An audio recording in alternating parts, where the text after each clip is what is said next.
Hello and welcome to Language, Culture, and Dr. Lou, where I want to give you another example of some plenty good slang, retro slang anyway, from the 20th century.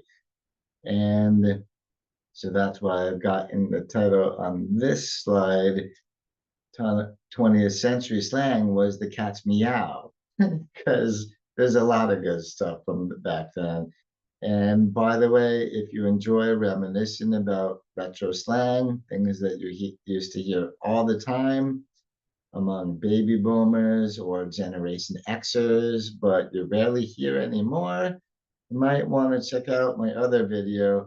It's called 20, it's called Gen X slang was the bomb. And I will put a link to that video right into the description of this one. So please do check it out if you're into hearing lots of expressions like don't have a cow or take a chill pill. What's your damage? And other things like that. And so let's get on to some more. And of course, I already started with the cat's meow, which means if someone is the cat's meow, that person is the best. They're the coolest. Same thing if you're calling a thing the cat's meow. It's the coolest, it's the best, it's the greatest, etc. This all comes from way back in the 1920s, about a century ago in America. We had the roaring 20s going on where people are all drinking it up and partying it up, even though prohibition was going on at the time. And they had some wacky, uh, quirky animal related slang like the cat's meow. And another one of my favorites from that area is if someone or something is the cat's pajamas, it means about the same thing. It's the best, it's the coolest, it's the greatest. And I do love this one because, in my experience, it's very hard to get cats to wear any clothing. They find it too restrictive and all that. So, getting a kitty cat into pajamas, that would be a cool thing in and of itself. So, I love that expression. And that weird flapper slang from the 20s was not just related to cats. We had lots of other animal expressions like that. For instance, something else to call something the best or the coolest, we could call it the bee's knees. If you're saying, oh, someone is the bee's knees, pretty synonymous with the cat's meow or they're the cat's pajamas. And this one is really funny to me because it's odd that something so tiny, because yeah, bees do have little joints that would be equivalent to knees, so that's a real thing. But how something so teeny tiny ends up metaphorically meaning something great, that's pretty unique to language. But oddly enough, yeah, I'm not surprised for something unique coming out of the roaring 20s. Like I said, people are partying it up back when it was prohibition and all that. If only I would have were a time traveler, that would be a really interesting area to go back and see what it was really like. And now, so moving on by a couple decades into, I believe this next expression comes from the 1950s, Jarmsville. That's what people used to call like a doctor's office or, a, yeah, private practitioner's office, Jarmsville. Because honestly, yeah, if you go into a medical practice or a hospital or something like that, there's going to be a huge variety of germs having made their way in there, probably from other patients and whatnot. But yeah, so Germsville. And I just find that a pretty funny, kind of on the nose way to talk about a doctor's office or anything like that. So that one I really like. And then I think we're going to skip ahead a little more to the 1970s, to disco era when the term boogie down came from. I know in the 90s we just used to call this bust a move. It means to dance basically. So to boogie down is to dance, sometimes even, to party, to have fun and whatnot. And so, of course, disco dancing comes to mind when I think of the expression boogie down. But I also have this picture of the baseball cap with the boogie down Bronx mentioned there because boogie down, this expression also got associated with the borough of the Bronx, so the New York City borough of the Bronx, because it was associated with the hip hop culture in the 1970s and 1980s in the Bronx. But yeah, so boogie down is simply to have fun, to dance and all that, kind of like in the 90s when we just said bust a move. And so moving forward, even a little from here, this one, Chrome Dome. I found this one really funny because, well, my favorite person to call a Chrome Dome of all would be Mr. Clean, right down there, a little below me. And especially like calling him that because he's not a real person. But of course, we have many actual people who fit this because a Chrome Dome is either a bald head or a person who is bald. And so that's why we got John Travolta, Dwayne The Rock Johnson, Patrick Stewart, and many others. Well, we got Samuel L. Jackson and two of my favorite YouTubers, Glenn Kirshner and Aaron Smith Levin. Anyway, these guys are all chrome domes as far as I can, yeah, as far as I can tell. I think all this, yeah, and what's funny is that sometimes bald is beautiful, okay? So it's not necessarily a bad thing, but this word, yeah, it's probably not a nice thing to call someone, of course. And so what else we got from the 20th century slang? Gnarly. And that's why the I got the well, what's basically the hang 10 sign on the hand in there. We all often associate that with gnarly because we associate gnarly with like surfer culture and to a certain extent skater culture, the skaters as well. But gnarly, why would it come from surfer culture? If something is gnarly, it's something that is very exciting and fun because it's pretty scary, pretty much. It's really touch and go, really, yeah, pretty dangerous. It's pretty scary. So, yeah, it's got your hair standing on the end and whatnot because it's gnarly. And therefore, if you get through it and all that, really fun. So that's, yeah, gnarly. And that word I remember hearing a lot in the 80s, but less and less so since then, of course. And then another expression that I really like from the very late 20th century is just word. And that, of course, is you're going to say that if somebody already said something, if somebody talked about something and you're in full agreement with what they just said, you can just reply word. It's another way of saying agreed. I agree. Yes, absolutely, kind of a deal. And this one, you do hear less and less these days, but back in the 90s and a certain extent in the 2000s people were still saying this quite a bit, and yeah, it just means I agree, right? If you just say word, you're not contradicting a single thing this person just said. You're basically saying, oh yeah, you totally agree with that. And it is kind of fun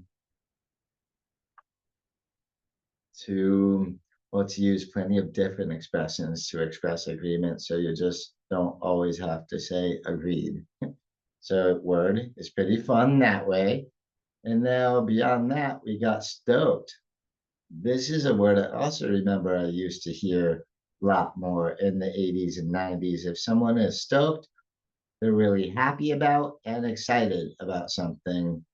And so that's why you can see all the excitement in all these people here because they're all stoked for whatever it is in their context. They're totally stoked for it.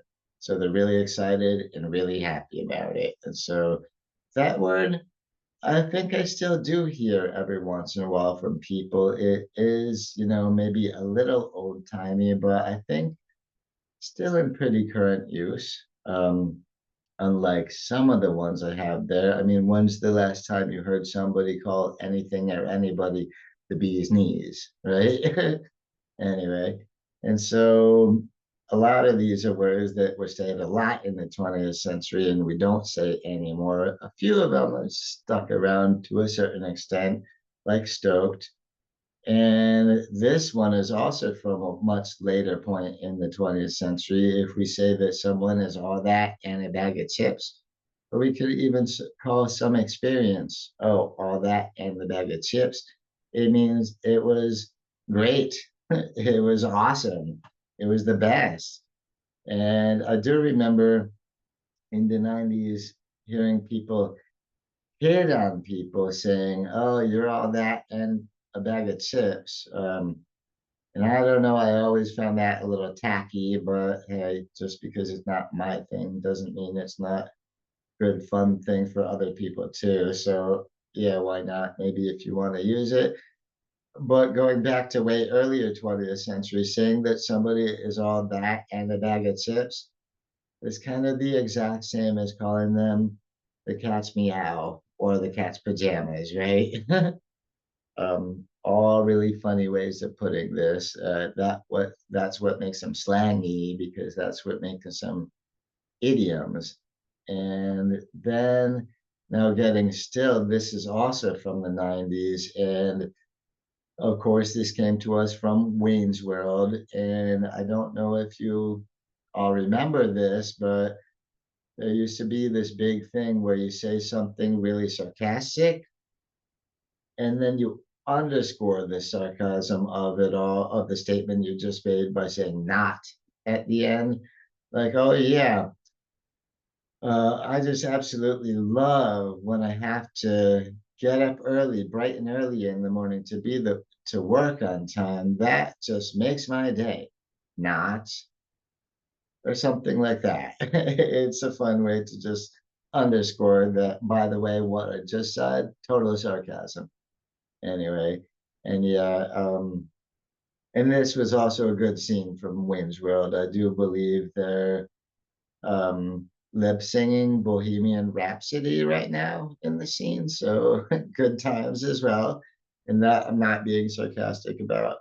Anyway, and so then, oh, peepers. This is a good one. A slang we used to use the word peepers all the time when we mean someone's eyes. Like, oh, I saw that with my own peepers. Not actually talking about peeping. You're just talking about, well, the body part you would use for peeping. So your eyes. And I do like that one. I hope this one sticks around for a while. Because I think that's a fun alternative way to say eyes, peepers. Makes it a little more exciting, a little more funny. Yeah. And so beyond that, what I've got is my bad. This this is one of the ones I heard stuck around certainly into the 20th century. I mean, from the 20th century into the 2000s, even a little. You still heard it on TV in the 2000s. When you say my bad, which is kind of a way of admitting that something was your fault, but without necessarily having to say, I'm sorry, right? You're accepting responsibility for something going wrong. Um, and you could, of course, also follow it up with, oh, my bad, I'm sorry. You could, but that part is certainly implied. You're accepting or recognition of it's your fault there. And so, yeah, my bad if you make a mistake. And I do like that one.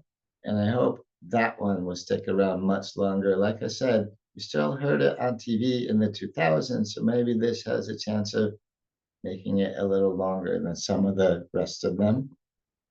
And lay it on me.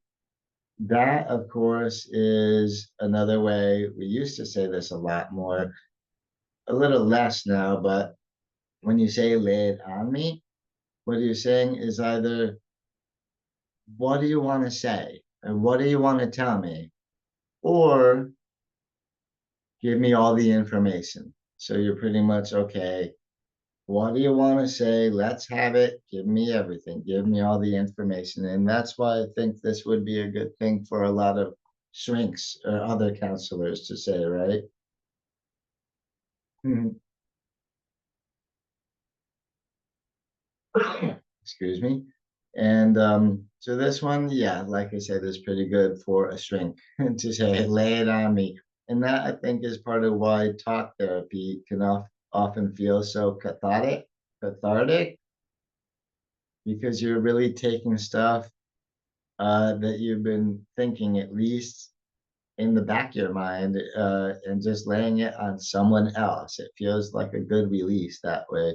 So that's why I suggest that shrinks take up this expression of, oh, lay it on me. And then we got spaz. And I think this is the last one for this collection because this is totally something I remember people saying a lot in the 80s and the 90s. And a spaz is someone who is incompetent and kind of useless, even socially awkward that way, and almost always comes along with hyperactivity, with being hyperactive. And so that's of course why I put a picture of Allison Hannigan playing Willow Rosenberg from Buffy the Vampire Slayer, because Willow was a self-identified spaz. And I agree with her being defined as a spaz, at least during their high school years. Certainly, she really grew out of that in college, in my opinion, but still, self-identified spaz. And so a spaz is hyperactive, a bit socially awkward, and generally incompetent and kind of useless in that way.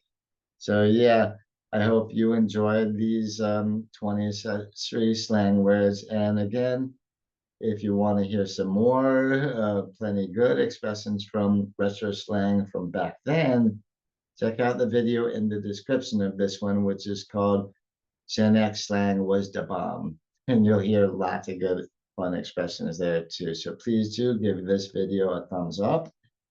And if you're not subscribed to the channel yet, please do consider subscribing. I would appreciate that so much. And if you have any other retro slang you want to share in the comments, I would love to hear it. I'm always about, yeah, hearing about expressions from long ago or more recently. It would be very cool. And so, yeah, um, I guess I'm going to get started on my next video in like 30 seconds. And so, yeah, I guess until then, catch you around next time. Bye bye.